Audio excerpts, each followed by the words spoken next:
Welcome back mga kabayan! Nagbabalik po muli ang inyong lingkod upang magbigay sa inyo ng mga bago at nagbabagang mga balita. Hindi na nga nakapalagpa itong tukmol ng Senado na ito na si idol niyong Raffy Tukmol sa utos ng Senate President na si Mig Zubiri at Supreme Court na siya ay papalayasin at liligwakin bilang isang senador ng bansang Pilipinas.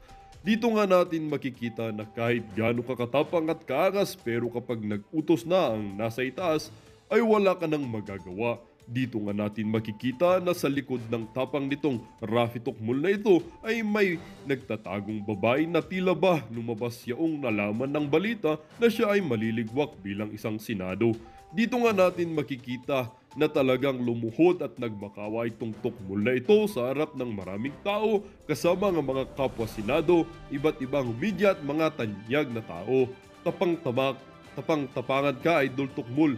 Iyakin ka rin naman pala, nakakahiya ka. Hindi nga naiwasan ng mga ating netizen na magbigay ng kanilang hinain na sabi ng isa, walang pikunan sa Senado, harapin at lutasin anuman ang problema. Isang bansang tao sa Pinas ang naglagay sa inyo sa pwesto as a senator, kaya di bagay mag-walkout ka, nakakahiya. Trabaho ng korte yang mga issues na yan, nagsasayang lang yang mga senador bayan ng oras, hindi naman sila nga lawyer. Dapat gumawa na lang kayo ng batas, sus Mariosep naman. Akala kasi ni Raffy na siya ang pinakamagaling mag-imbestiga.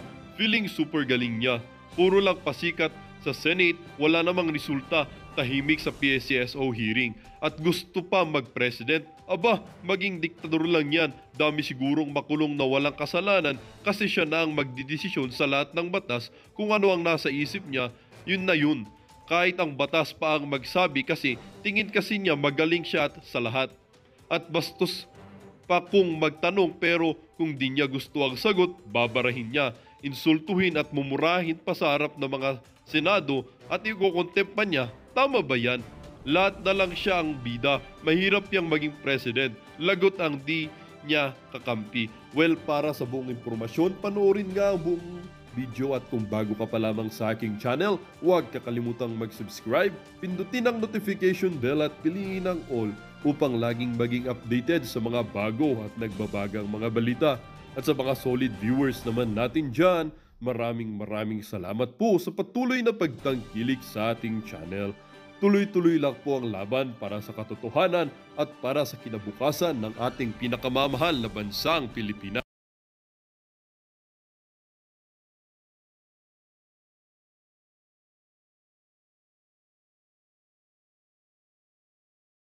Talagang pag may kasabihan nga, 'di ba? If it rains, it raining men.